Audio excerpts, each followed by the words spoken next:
Welcome. We are going to study our sixth chapter. The topic of this chapter is surface integrals. Now we shall start our first module. In this, we shall be introduced with the concept of surfaces. In the fourth chapter of this paper, we studied line integrals. Surface integral can be considered as a two-dimensional analog of line integrals, where the region of integration is a surface instead of a curve. Let us start from studying the notion of surface. Loosely speaking, by a surface we mean a set which locally looks like a plane. By the word locally, we mean in a vicinity of a point on it. We remember that a curve locally looks like a straight line. If a point is set free to move along a straight line, it has 1 degree of freedom. The degree of freedom increases to 2 if it is allowed to move on a plane freely.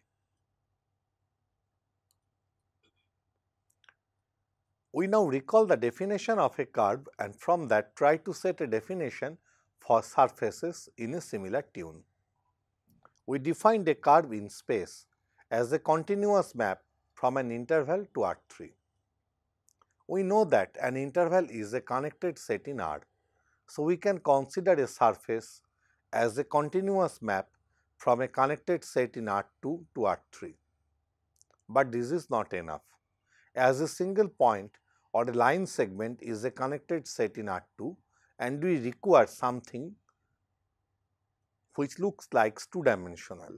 To avoid this situation, we can consider the domain of the map an open connected set in R2 or in more general form a region in R2.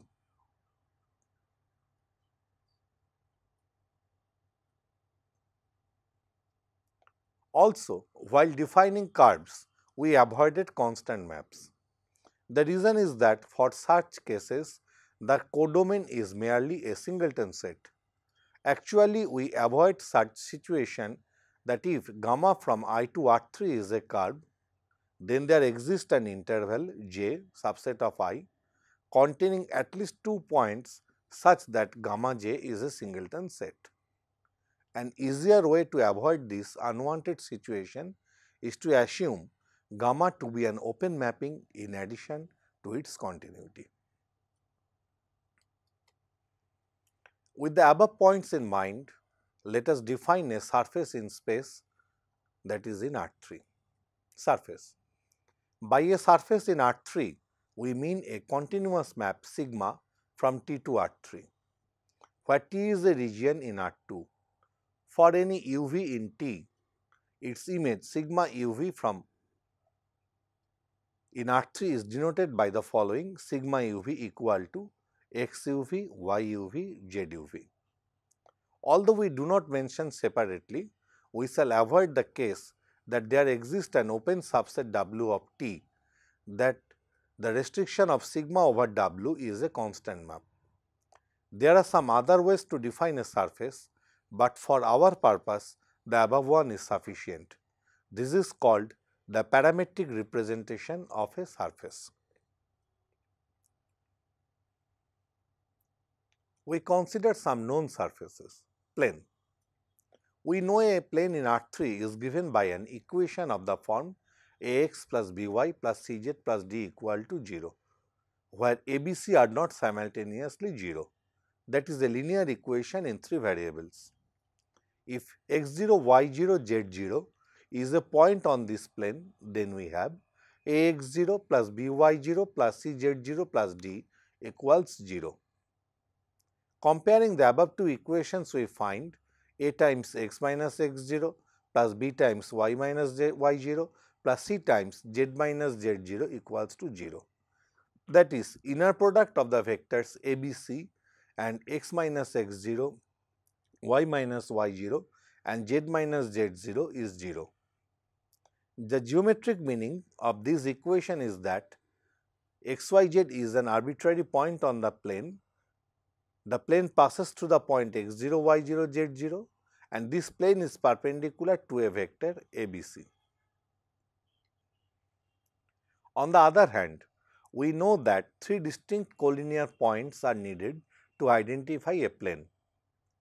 Let us consider a plane containing three non-collinear points x0, y0, z0, x1, y1, z1 and x2, y2, z2.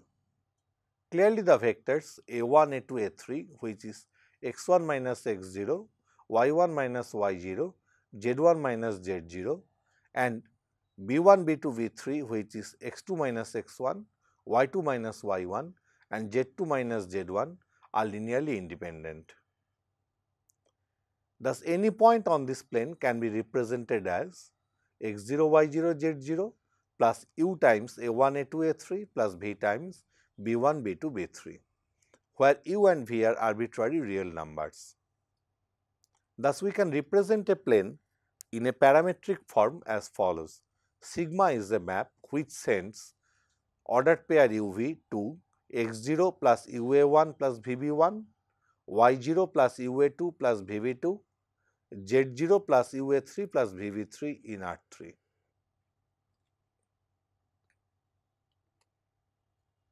Next, we consider a sphere. We consider a sphere of radius r positive and center at x0, y0, z0.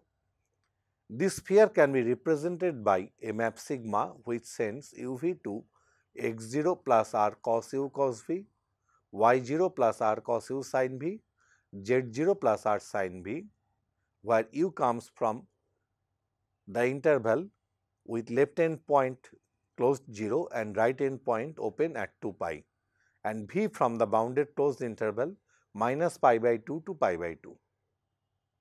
Cylinder. We consider a right circular cylinder of radius r greater than 0 whose axis is the z axis. We can represent this in the parametric form as sigma uv goes to r cos u, r sin u, v, where r is from closed 0 open to pi and v is any real number. Ellipsoid. Let us consider an ellipsoid whose center is at x0, y0, z0 and has axes of lengths 2a, 2b and 2c respectively, which are parallel to the coordinate axis. This surface can be represented by sigma, which sends uv to x0 plus a sin u cos v, y0 plus b sin u sin v, z0 plus c cos u, where v comes from closed 0 open to pi and u comes from the bounded closed interval minus pi by 2 to pi by 2. Next, surface of revolution. By surface of revolution, we mean the surface obtained by revolving a curve about an axis. Let f be a continuous function of a single real variable.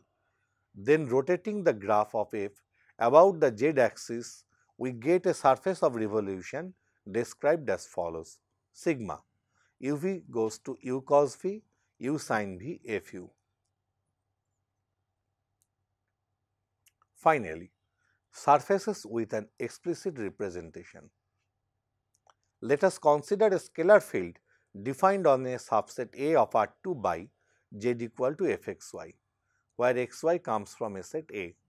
As for example, z equal to non-negative square root of r square minus x square minus y square is a scalar field whose graph is the upper hemisphere of the sphere of radius r greater than 0 with center at origin.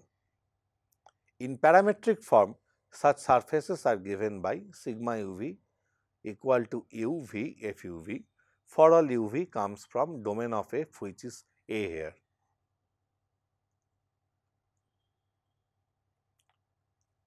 Now, we are going to introduce the notion of fundamental vector product. Let us consider a surface sigma from T to S, where T is a region in R2 and S is a subset of R3. As S is a subset of R3, every point on the surface naturally acquires a rectangular Cartesian coordinate. For every uv in T, let us denote sigma uv equal to x uv, y uv, z uv. One can express x equal to inner product sigma e1, y equal to sigma e2, Z equal to sigma E3, where E1, E2, E3 denote the standard unit coordinate frame in R3. As inner product is continuous, the continuity of sigma implies the continuity of x, y, z. Unless otherwise stated, we shall assume that the map sigma from T to S is both 1, 1 and on 2. We further assume that in particular every simple closed curve in T is mapped onto a simple closed curve in S by sigma. Let U0 V0 be an interior point of T. If we fix V0 and let U vary, then we get a line segment in T. Its image in S is definitely a curve passing through the point sigma U0 V0. We call it the U curve passing through the point sigma U0 V0. The tangent to this curve at the point x0 y0 is given by sigma u u0 v0, that is del sigma del u at u0 v0, that is the order triplet del x del u u0 v0, del y del u u0 v0, del z del u u0 v0. Similarly, the tangent to the v curve passing through the point sigma u0 v0 is given by sigma v u0 v0, that is del sigma del v at u0 v0, that is the order triplet del x del v, del y del v, del z del v, all evaluated at the point u0 v0. We have shown this with the help of this figure here. We have drawn the lines which are u curve and v curve at the point u0 v0 in T and their images in S.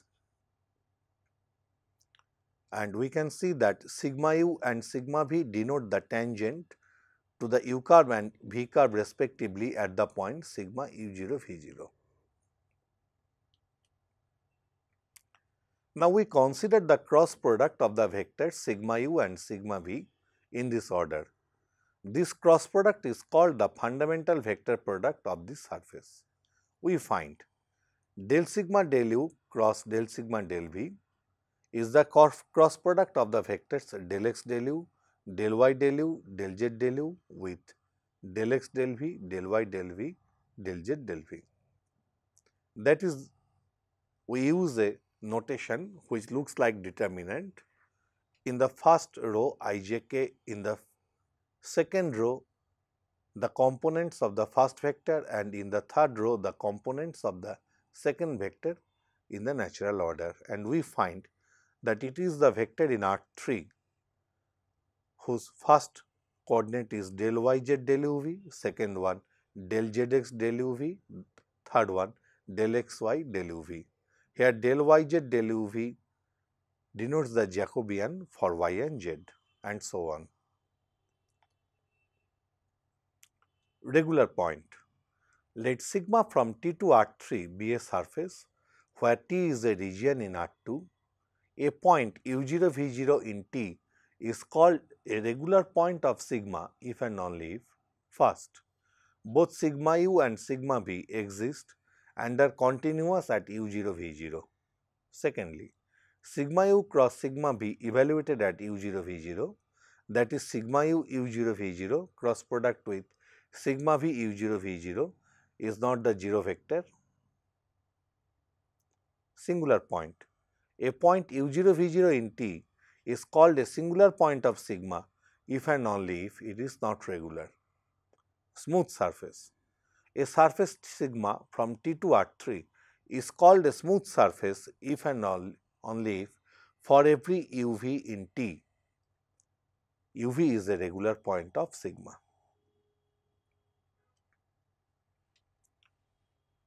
We have already seen that for some u0 v0 from interior of the set T, if we consider a small rectangle in T with two diagonal points u0 v0 and u0 plus del u, u0 plus del v, then the approximate area of the image of this rectangle under the map sigma is norm sigma u cross sigma v evaluated at u0 v0 del u del v.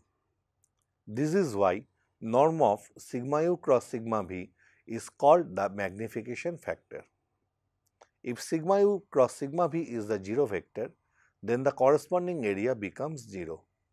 This means under the map sigma, the rectangle with diagonal points u0 v0 and u0 plus del u v0 plus del v reduces to a line segment or a point. Such phenomena are called degeneracies. Now we shall prove that transition maps of a smooth surface are smooth. Theorem. Let sigma from T to R3 be a smooth surface where T is an open set in R2. Also let phi from T bar to T be a bijective smooth map with smooth inverse phi inverse from T to T bar, where T bar is another open set in R2. Then sigma bar defined by composition of sigma and phi from T bar to R3 is also regular. Since sigma is regular, it follows that both sigma u and sigma v are continuous over T and sigma u cross sigma v is not the 0 vector. Let phi inverse u v equal to u bar v bar in T bar. By chain rule, we find sigma bar u bar equal to del sigma del u del bar plus del sigma del v del u bar. Similarly, we can find sigma bar v bar. Since phi is smooth, del u bar and del v bar are continuous. Hence, both sigma bar u bar and sigma bar v bar are continuous. We now calculate the cross product sigma bar u bar and sigma bar v bar. And we find that this equals with the Jacobian del u v del u bar v bar times sigma u cross sigma v. Since phi is invertible, the Jacobian del u v del u bar v bar is non-zero. Therefore, sigma bar u bar cross sigma bar v bar is non-zero. This completes the proof. In such cases, we say that sigma bar is a reparameterization of sigma and vice versa. Now, a natural way to study smooth surfaces is to study the collection of all smooth curves lying on those surfaces. Let sigma from T to R3 be a smooth surface. Also let gamma from AB to R3 be a smooth curve such that its image lies in sigma t. So, for all t in AB, gamma t is in S. As a result, we can express gamma t equal to sigma ut Bt. Tangent space. Let sigma from T to R3 be a smooth surface and u0 v0 be an interior point of the set T. By the tangent space to this surface at the point sigma u0 v0, we mean the collection of all vectors which are tangential at the point sigma u0 v0 to some curve passing through the point sigma u0 v0 and lying on this surface. Theorem. Let sigma from T to R3 be a smooth surface and sigma t equal to S. Also let P be an interior point of the set S. The tangent space to S at P is the affine subspace of R3 spanned by the vectors sigma u and sigma v, provided we consider P as the origin. Proof. Let u0 b0 belonging to T be such that sigma u0 v0 is P. Let gamma be a smooth curve in S. Then we can denote gamma t equal to sigma ut vt. Now, gamma dash t equal to del sigma del u du dt plus del sigma del v dv dt, that is u dash t sigma u plus v dash t sigma v. Thus, gamma dash can be represented as a linear combination of sigma u and sigma v. Conversely, we consider any vector lambda sigma u plus mu sigma v, where lambda and mu are arbitrary reals. we define alpha t equal to sigma u0 plus lambda t v0 plus mu t for suitable t. Then we find alpha dash t equal to del sigma del u du dt plus del sigma del v dv dt, that is lambda sigma u plus mu sigma v. This shows that every vector from the span of sigma u and sigma v is the tangent to some curve at the point sigma u0 v0. One remark at this point: since sigma is smooth, sigma u cross sigma v is not the zero vector. This implies that sigma u and sigma vector are linearly independent. So, the collection sigma u sigma v spans a plane. This plane is called the tangent plane to S at P or the tangent plane to sigma at the point u0 v0. Clearly, the vector sigma u cross sigma v is perpendicular to both sigma u and sigma v and hence perpendicular to the plane spanned by these two vectors. The vector sigma u cross sigma v is called the normal to the surface sigma at the point under consideration. The continuities of both sigma u and sigma v implies the continuity of their cross product. That is the continuity of the normal vector. Moreover, it assures that the tangent plane varies on a smooth surface in a continuous manner. Now we shall discuss the fundamental vector products for the surfaces we discussed. First, fundamental vector product for a plane.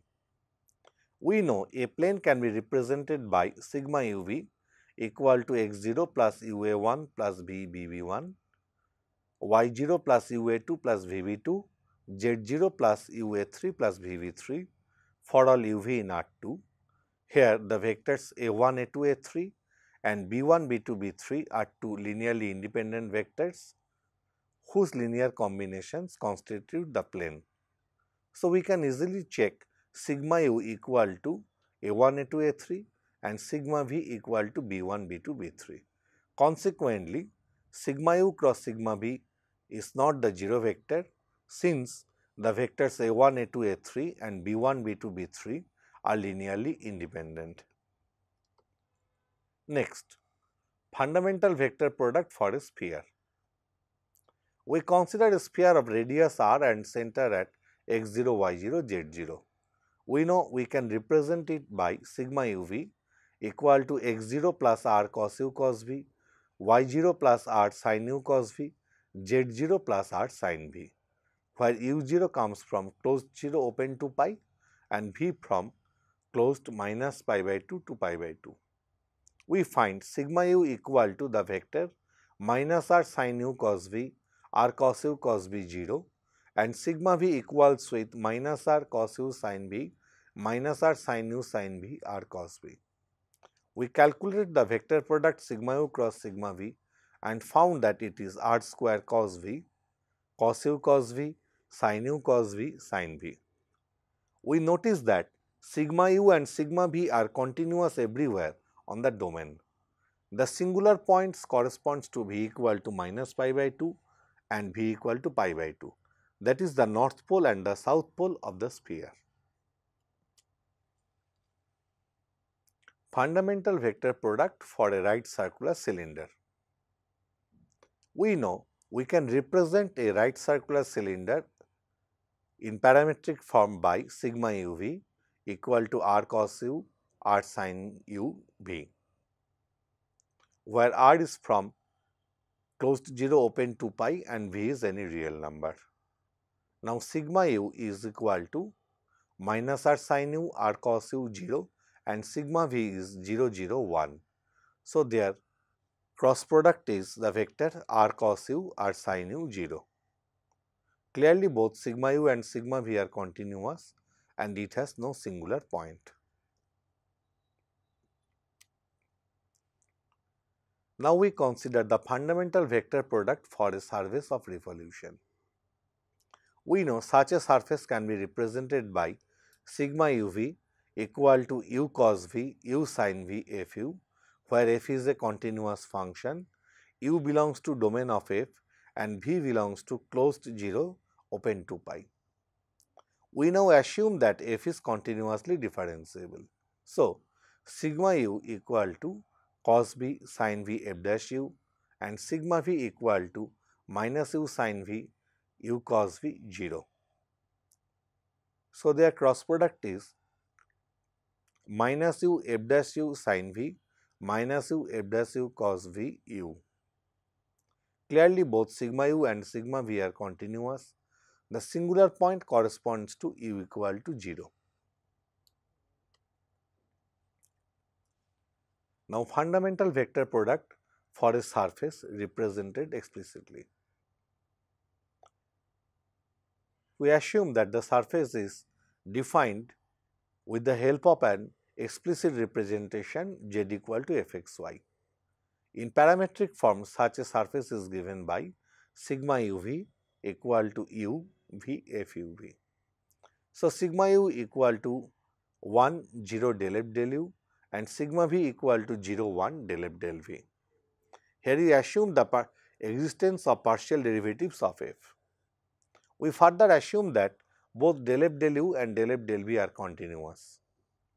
So, we find sigma u cross sigma v equal to minus del f del u minus del f del v 1, which is never 0. Hence, such a surface is a regular surface.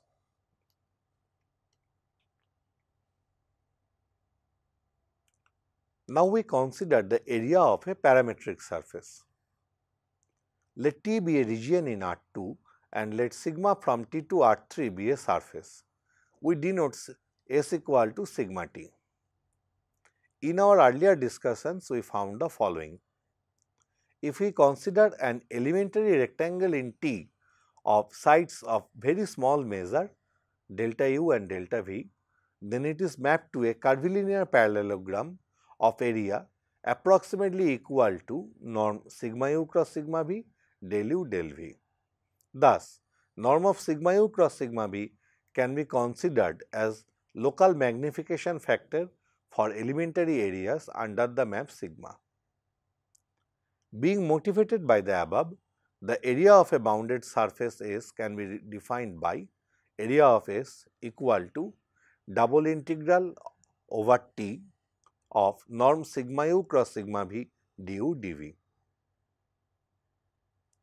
This equals with double integral over T norm of del yz del uv, del zx del uv, del xy del uv du dv, where sigma uv equal to x uv, y uv, z uv for every uv in T. We cite an example. We consider a sphere of radius r. We know its parametric form and we have already calculated the value of sigma u cross sigma v. This gives norm of sigma u cross sigma v equal to r square cos b. Then the area of the sphere equals double integral over T r square cos v du dv, and which after calculation we find equals with pi r square. For the sake of convenience, we assumed u belongs to bounded closed interval 0 to pi. As u equal to 2 pi is a V curve which is a set of content 0, it does not hamper the integration process. Finally, we consider reparameterization of a surface. Let T be a region in R2 and let sigma from T to R3 be a surface. Also let S equal to sigma T. We further assume that the map sigma from T to S is bijective and continuously differentiable. We suppose that R is another region in R2 and there exists a bijective and continuously differentiable map mu from R to T. So, corresponding to every uv in T, there exists unique ST in R such that mu ST has the image uv. As composition of two continuous maps is also continuous, it follows that sigma compose mu from R to R3 defines a surface. Let us denote lambda equal to sigma compose mu. We have seen this phenomenon with the help of a diagram here. So, RT and S are three sets, mu is a map from R to T and sigma is a map from T to S, and their composition we have given it a name lambda. So, lambda is a map from R to S. Clearly, lambda being the composition of two differentiable maps is also differentiable. Moreover, by chain rule, we can check lambda S is sigma u del u del S plus sigma v del S, and lambda t is sigma u del t plus sigma v del t, since lambda st equal to sigma mu st, which is sigma uv. As a result, we can check lambda s cross lambda t equal to Jacobian del uv del st sigma u cross sigma v. Now, area of S equal to double integration over R norm of lambda s cross lambda t ds dt. We put the value of norm of lambda s cross lambda t, and we found that this equals with double integral over t norm of sigma u cross sigma v du dv. This shows that the area of a smooth surface remains unaltered under reparameterization. Thus, in this module, we defined surfaces, we studied some examples, we introduced the notion of reparameterization, and we also calculated the surface area. We conclude here.